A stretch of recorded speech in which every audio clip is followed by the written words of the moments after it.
សូមជម្រាបសួរបងប្អូនទាំងអស់គ្នាដែលស្រឡាញ់ខាងវិស័យកសិកម្មបាទថ្ងៃនេះខ្ញុំសូមពំនាំវីដេអូថ្មីសម្រាប់យកមកចែកម្លែកជូនពុកម៉ែបងប្អូនទាំងអស់គ្នាបាទបងស្រីម្នាក់ដែលគាត់រស់នៅប្រទេសថៃបងប្អូនហើយគាត់បានរៀបចំដីក្បែរផ្ទះហ្នឹងគាត់ដាំដំណាំបានច្រើនមែនទែនបងប្អូនបាទមានដូចជាដើមសកានេះបាទមានដើមម្ទេសមានដើមដូងមានដើមចេកអញ្ចឹងនៅក្នុងដីក្បែរផ្ទះរបស់គាត់ហ្នឹងគឺគាត់ដាំច្រើនមែនទែនបងប្អូនហើយបងប្អូនសង្កេតមើលឃើញមានកូនលូទូចមួយនៅក្បែរដើមដូងណាអានេះគឺការដែលគាត់ធ្វើជីកំប៉ុស្តនៅក្បែរហ្នឹងដើម្បីស្រោចដំណាំដូងបងប្អូនបាទពិតជាល្អមែនទែនហើយមើលដើមសកានេះរបស់គាត់ណាបងប្អូនណាគាត់រៀបចំគាត់ដាក់ដូចជាសំបកកង់ម៉ូតូណាគឺដាក់បង្គោលមកយើងដាក់ដៃដាក់សំបកកង់ម៉ូតូដើម្បីឲ្យវាឡើងបាទប្រភេទដើមស្កានេះគឺវាមិនលំបាកក្នុងការដាំទេហើយនេះគឺដូងមកគាត់បងប្អូននេះឃើញទេនៅក្នុងលូនោះឃើញបងប្អូនឃើញមានទឹកខ្មៅនៅក្នុងហ្នឹងបាទគឺគាត់ដាក់ដើម្បីឲ្យដំណាំដូងហ្នឹងវាលូតលាស់បានល្អបងប្អូនដំណាំដូងវាត្រូវការទឹកហើយកំប៉ុងបយួរនៅក្បែរហ្នឹងគឺកំប៉ុងបយួរដើម្បីចាប់សត្វណាបងប្អូនបាទហ្នឹងគឺគាត់ប្រើបច្ចេកទេសដូចនេះដើម្បី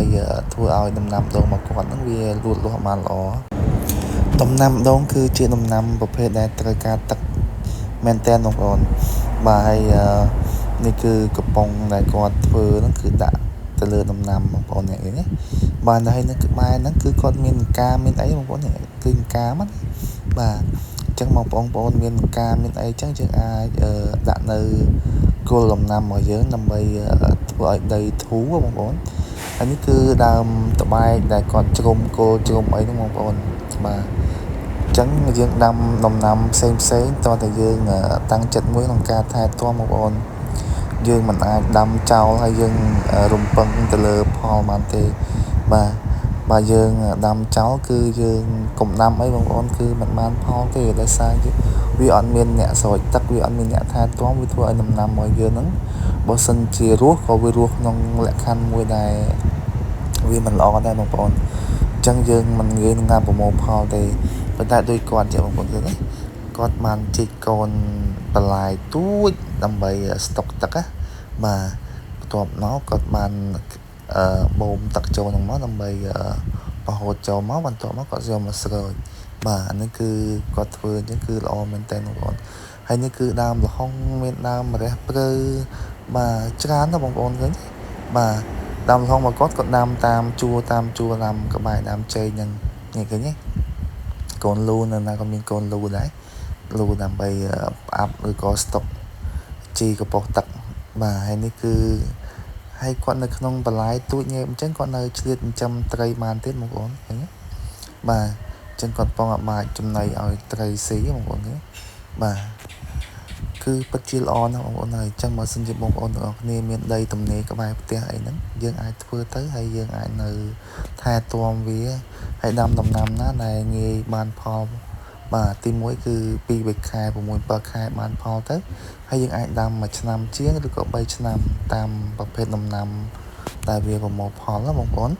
បាទកុំឲ្យយើងបាក់ទឹកចិត្តព្រោះដោយសារការធ្វើអ្វីមួយក៏ដោយយើងមិនអាចនៅរងចាំវាទេឧទាហរណ៍ថាបងប្អូនចង់ដាំដូងអញ្ចឹងបងប្អូនដាំតែដូងទេអញ្ចឹងយើងយូរក្នុងការប្រមូលផលយើងមានអារម្មណ៍ថាធុញប៉ុន្តែបើសិនជាយើងដាំប្រភេទដូចជាល្ហុងដូចជាចេកអីហ្នឹងអាហ្នឹងវាមានន័យថាយើងដាំទៅវាចាប់បានផលផងដែរវាធ្វើឲ្យអារម្មណ៍របស់យើងហ្នឹងល្អផងដែរបងប្អូនបាទនេះគឺជាតបែកបាទតបែកគឺគាត់ច្រកថងដើម្បីឲ្យតបែកហ្នឹងកុំឲ្យមានសត្វវាចោះបងប្អូនចោះស៊ីដូចជាប្រភេទស្រាំងតិចហ្នឹងវាទៅតិចស្អីមួយហើយផ្លែអីក៏វាស្អុយដែរបងប្អូនអញ្ចឹងគាត់ដាំនៅចកាមកគាត់ច្រើនមែនតើបងប្អូនហើយគឺដាំគ្រប់មុខហ្មងគឺអត់មានចន្លោះដីកន្លែងណាមួយទេបងប្អូនឃើញហើយសំបីតាលូដាក់ហ្នឹងគឺដាក់គ្រប់កន្លែងទាំងអស់បាទនេះហើយនេះគឺបន្លែរបស់គាត់ហ្នឹងគឺគាត់ជីកទូចបាទជីកទូចបាទអញ្ចឹងបងប្អូនទាំងអស់គ្នាអាចជីកបន្លែទូចនៅកន្លែងដីបងប្អូនទាំងអស់គ្នាក៏បានដែរបងប្អូនឃើញបាទ គឺល្អមែនតើបាទហើយមានត្រីនៅក្នុងហ្នឹងទៀតណាមិនធម្មតាមែនបងប្អូនបាទដូច្នេះយើងត្រូវឧស្សាហ៍បងប្អូនឧស្សាហ៍ធ្វើទៅឧស្សាហ៍ដាំដុះទាំងអស់គ្នានៅជុំវិញដីហ្នឹងគឺយើងបានផលផ្លែបានអត្ថប្រយោជន៍បាទហើយជួយឲ្យយើងហ្នឹងគេហៅថាបានបញ្ចេញកម្លាំងពលកម្មបញ្ចេញញើសបាទអញ្ចឹងវាមិនធ្វើឲ្យយើងឈឺទេបងប្អូននេះគឺបន្លាយរបស់គាត់ហ្នឹងគឺមានត្រីមានអីនៅក្នុងហ្នឹងបងប្អូនឃើញទេវាមិនជារឿងពិបាកទេឲ្យតែយើងស្រឡាញ់ហើយយើងចាប់ផ្ដើមធ្វើវាទៅដោយទឹកចិត្តស្រឡាញ់ហើយយើងរកពូជអ្វីដែលយើងដាំទៅដូចគាត់ហ្នឹងគាត់ជ្រើសរើសដូចជាមានពូជលហុងមានតបែកមានសកានៀកបាទមានដើមចេកមានដើមដូងគាត់ដាំច្រើនណាស់ហើយអ្វីដែលគាត់រំពឹងហ្នឹងគឺផលផ្លែដែលទទួលបានអំពីអត្ថប្រយោជន៍ហ្នឹងហើយគាត់គិតថាដូចប្រភេទដូងហ្នឹងគាត់ដាំទៅដល់ពេលគាត់ចាស់ទៅគាត់បានប្រមូលផលពីដូងអញ្ចឹងណាបងប្អូនបាទហើយបងស្រីគាត់ចេះផ្សាំដែរបងប្អូនផ្សាំមែកណាបាទដូចជាមែកតបែកមែកអីហ្នឹងគឺគាត់ចេះផ្សាំដើម្បីយកទៅដាំដុះនៅកន្លែងផ្សេងទៀតដែរទំនេរបងប្អូនបាទមិនមែនជារឿងធម្មតាទេអ្នកឃើញទេហើយនៅកន្លែងណាក៏មានលូដែរលូហ្នឹងគឺគាត់ដាក់ស្តុកជីផងគាត់ដាក់ដើមឈើផងបាទតិចបងប្អូនឃើញទេគាត់ដាក់នៅក្នុងលូដើមឈើដែលគាត់ដាំណាបាទមានដើមចេកនេះឃើញទេបាទពិតជាល្អមែនតើអញ្ចឹងបងប្អូនទាំងអស់គ្នាសូមលើកទឹកចិត្តមានន័យថាគួរតែឆ្នៃដីនៅក្បែរផ្ទះឬក៏ដីចម្ការបងប្អូនទាំងអស់គ្នាទៅយើងអាចទិញដើមឈើហូបផ្លែមួយចំនួនមកយើងយកមកដាំមកបងប្អូនបាទហើយដល់ពេលយើងដាំទៅបងប្អូនចង់ចេះផ្សាំអីបងប្អូនអាចcomment នៅខាងក្រោមទៅខ្ញុំនឹងប្រាប់ពីរបៀបផ្សាំដើមឈើតើយើងគួរតែផ្សាំបែបម៉េចណាបាទហើយមួយទៀតក៏បើសិនជាយើងចេះតមែកទៀតកាន់តែល្អបងប្អូនតមែកឈើណាបាទតមែកហើយនឹងផ្សាំតមែកវារៀងល្អជាងផ្សាំបងប្អូនតមែកគឺយើងយកកូនវាកូនដើមកូនយកមកតជាមួយនឹងមែកចាស់បាទហ្នឹងគឺបើនិយាយពីអាយុវាមានន័យថាវាអាចល្អជាងយើងផ្សាំណាបងប្អូនបាទនេះគឺប្រភេទដើមម្ទេសបាទដើមម្ទេសដើមទៀបប្រាំងបាទនេះគឺបន្លាយដែលគាត់ជីកហ្នឹងគឺជីកទូចបាទដើម្បីក្បាត់ជុំវិញដីរបស់គាត់ហ្នឹងដើម្បីងាយស្រួលក្នុងការយើងស្រោចទឹកហើយបងប្អូនឃើញហ្នឹងគឺឡើងខៀវហ្មងអញ្ចឹងដំណាំមកយើងនៅពេលដែលយើងដាំទៅយើងសង្កេតឃើញថាបើសិនជាវាមានខៀវបែបនេះណាបងប្អូនខៀវគឺវាសុខភាពវាល្អហើយអានេះគឺខែភ្លៀងផងបងប្អូនហើយខ្ញុំចែកម្លែកជូនបងប្អូនទាំងអស់គ្នាបើនៅក្បែរដីបងប្អូនទាំងអស់គ្នាឬក៏ក្បែរផ្ទះណាបើសិនជាកន្លែងណាមានអាណាឬក៏អង្កាមអីបងប្អូនអាចទិញយកមកបងប្អូនទិញយកមកចាក់ជាមួយនឹងគល់ដំណាំរបស់យើងហ្នឹងមកបាទដើម្បីឲ្យវាល្អណាបាទអាហ្នឹងគឺល្អពេលល្អវាហើយវាចាប់ផ្ដើមធ្វើឲ្យដីហ្នឹងវាផុសល្អផងដែរអានោះដូចជាយើងកែដីអញ្ចឹងណាបងប្អូនហើយនៅពេលហើយមួយទៀតបើសិនជាយើងមានកផ្លោកក៏បានដែរកផ្លោកយើងអាចយកវាមកដាក់នឹងគល់ដំណាំរបស់យើងហ្នឹងក៏វាល្អដែរបងប្អូនអាហ្នឹងគឺជីប្រភេទល្អហើយកផ្លោកហ្នឹងបាទហើយដូចជាប្រភេទកាកអំពៅហ្នឹងបងប្អូនមានពេលវេលាបងប្អូនអាចមានគេលក់អំពៅលក់អីហ្នឹងគេចោលហ្នឹងអីបងប្អូនអាចយកមកច្រាំកាប់វាដុំមកយើងយកមកដាក់គល់ដំណាំហ្នឹងក៏អាហ្នឹងប្រភេទជីកំប៉ុស្តដូចគ្នាបងប្អូនបាទដូចស្លឹកកត្រៀងខែតអីហ្នឹងបងប្អូនអាចនៅក្បែរផ្ទះឲ្យយើងមានច្រើនយើងកាប់មកបងប្អូនកាប់មកច្រាំវាបើយើងច្រាំឲ្យយកមកទ្រាំបាតក៏បានហើយច្រាំឲ្យយកទៅដាក់នៅក្នុងទឹកដើម្បីបង្កើតជាជីកំប៉ុស្តក៏បានបងប្អូនយកតែកត្រៀងខែតលាយជាមួយតែអាចគោហ្នឹងក៏បានដែរបងប្អូនអាហ្នឹងក៏ជីកំប៉ុស្តទឹកដ៏ល្អដែរនៅពេលដែលវាកាច់ទៅគឺយើងយកមកស្រោចដំណាំរបស់យើងហ្នឹងគឺល្អណាស់បងប្អូនហើយនេះគឺលក្ខខណ្ឌមួយដែលយើងធ្វើបងប្អូនបាទឲ្យយើងចេះប្រភេទលាយដីប្រភេទធ្វើជីបាទតែយើងដាំទៅយើងវាអាចធ្វើឲ្យដំណាំរបស់យើងទទួលផលបានល្អតែបើយើងអត់ចេះទេយើងរៀងពិបាកបន្តិចបងប្អូនពិបាកត្រង់ថាយើងដាំដែរយើងអត់សូវបានផលណាអញ្ចឹងដូច្នេះក៏តើយើងចេះ ចេះធ្វើមួយចំនួនអញ្ចឹងបងប្អូនអាចមុននឹងយើងចាប់ដាំអីបងប្អូនអាចមើលទៅលើវីដេអូផ្សេងដែលគេចែកម្លែកតាក់ទងការធ្វើជីលាយជីបាទធ្វើជីកប៉ុសទឹកកប៉ុសគោកអីហ្នឹងបងប្អូនអាចសិក្សាស្វែងយល់ទៅហើយនឹងរបៀបដាំកាប់រំដៅប៉ុណ្ណាប្រើជីតបបានអត់បាទហើយដំណាំរបស់យើងហ្នឹងនៅពេលដែលវាធំបន្តិចហ្នឹងយើងត្រូវគ្រាវវាអត់បាទមិនមែនយើងចាំបាច់ឲ្យវាលូតលាស់តាមធម្មតាទេបងប្អូនបាទបងសិនជាយើងដាំទៅឲ្យវាលូតលាស់ហើយល្អឡើងលើវាអត់សូវផ្លែទេវាអត់សូវធំទេបងប្អូនណាអញ្ចឹងបងប្អូនអាចគ្រាវវាគឺការកាត់ចុងដើម្បីគ្រាវវាណានេះហើយនេះផ្ទះរបស់គាត់បងប្អូនផ្ទះរបស់គាត់អញ្ចឹងនៅក្នុងជុំវិញផ្ទះហ្នឹងពោពេញដោយធម្មជាតិហើយគាត់ដាំច្រើនមែនតើបងប្អូនឃើញនេះដីរបស់គាត់ហ្នឹងគឺវាមានលក្ខណៈធំទូលាយហើយគាត់ដាំសពមុខទាំងអស់បាទហើយមើលដងរបស់គាត់បាទដងរបស់គាត់កន្លែងណាក៏មានដើម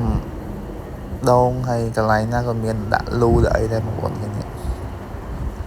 ហើយលូនេះគឺគាត់ចាក់ខ្លួនឯងបងប្អូនបាទគាត់ចេះចាក់ខ្លួនឯងណាគឺมันចាំបាច់ចំណាយទៅទិញគេទេគឺគាត់ទិញតែសំងខ្សាច់មកអញ្ចឹងទៅគាត់ចេះចាក់មានពុំចាក់ខ្លួនឯងដើម្បីងាយស្រួលក្នុងការមកយើងចំណាយច្រើនក្នុងការទិញលូយកមកដាក់ណានេះឃើញទេបងប្អូននេះគឺដំណាំភាគច្រើនគឺគាត់បដោតទៅលើដើមសកានេះបងប្អូនហើយសកានេះហ្នឹងគឺក៏มันពិបាកក្នុងការផ្សាំដែរបងប្អូនគាត់ទៅកាត់ដើមវាទៅយើងយកទៅផ្សាំនៅកតួងឬក៏ផ្សាំនៅដីទៅវាឆាប់ដើមដុះយើងអាចយកបំបែកបានដែរបងប្អូនឃើញទេបាទនេះគឺងាយស្រួលបងប្អូនมันជាលំបាកទេឲ្យតែយើងតាំងចិត្តក្នុងការធ្វើហើយយើងធ្វើវាដោយសេចក្តីស្រឡាញ់គឺយើងនឹងទទួលបានជោគជ័យបាទនេះឃើញទេគឺវាលូតលាស់ធំល្អមែនតើ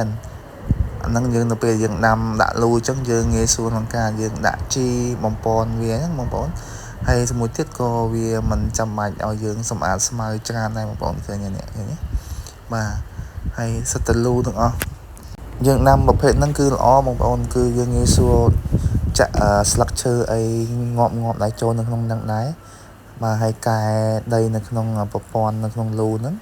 វាធ្វើឲ្យវាមានជីវជាតិល្អបងប្អូនឃើញដាំនៅក្នុងលូណាអញ្ចឹងបងប្អូនបើសិនជាបងប្អូនមានថវិកាច្រើនបងប្អូនអាចដាំនៅក្នុងលូក៏បានដែរបងប្អូនលូជាទូទៅដាំនៅក្នុងលូល្អណាស់បងប្អូនមិនថាក្រូចឆ្មាមិនថាក្រូចសើចបាទមិនថាដើមសកានេះគឺល្អមែនតើបងប្អូន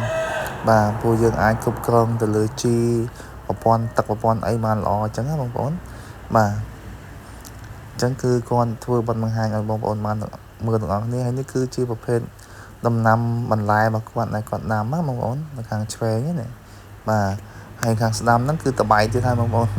តបៃគាត់ដាំតបៃក៏ច្រើនដែរបាទសិតតែប្រភេទដំណាំដែលងាយស្រួលដាំបងប្អូននិយាយទៅមកបងប្អូននៅផ្ទះហើយយើងមានដីតនេអីបងប្អូនអាចទិញតបៃ5ដើមអញ្ចឹងទៅបាទដើមទៀបដើមអីយើងដាំទិញមកដាំមកបងប្អូនបាទมันជាចំណាយលុយច្រើនប្រហែលទេហើយយើងដាំហើយដល់ពេលវាធំទៅយើងផ្សំមែកយកទៅដាំបន្ថែមទៅបាទវាមិនពិបាកក្នុងការយើងធ្វើទេហើយការកាប់ដីដាក់ជីដាក់អីហ្នឹងបងប្អូនអាចសិក្សាស្វែងយល់បន្ថែមទៅហើយបើសិនយើងមិនសូវស្វែងយល់ទេយើងអាចដាក់តែជីប្រភេទអាចគោទៅយើងយកមកលាយមកបងប្អូនបាទហ្នឹងហើយវីដេអូមានតែប៉ុណ្្នឹងបងប្អូនហើយបើសិនជាបងប្អូនត្រូវការដាំដុះអីបងប្អូនអាចដាំពីឥឡូវទៅបងប្អូនណាបាទកុំរងចាំរហូតដល់ពេលយើងចាស់ហើយចាស់ទៅយើងលែងសូវមានកម្លាំងហើយបងប្អូនយើងដាំពីឥឡូវផលផ្លែយើងទទួលបានដល់ពេលយើងចាស់ទៅគឺយើងទទួលបានផលហើយបាទហើយជាចុងបញ្ចប់ក៏សូមអរគុណដល់ពុកម៉ែបងប្អូនទាំងអស់គ្នាដែលតែងតែតាមដានវីដេអូរបស់ខ្ញុំហើយបើសិនជាខ្ញុំនិយាយទៅមានការលឺលួឬក៏ខ្វះខាតត្រង់ចំណុចណាមួយសូមពុកម៉ែបងប្អូនទាំងអស់គ្នាអធិស្ឋានដល់រូបខ្ញុំបានផងហើយខ្ញុំនឹងស្វែងរកវីដេអូថ្មីដើម្បីយកមកចែកម្លែកជូនពុកម៉ែបងប្អូនបន្ថែមទៀតបាទសូមអរគុណច្រើនសូមជម្រាបលា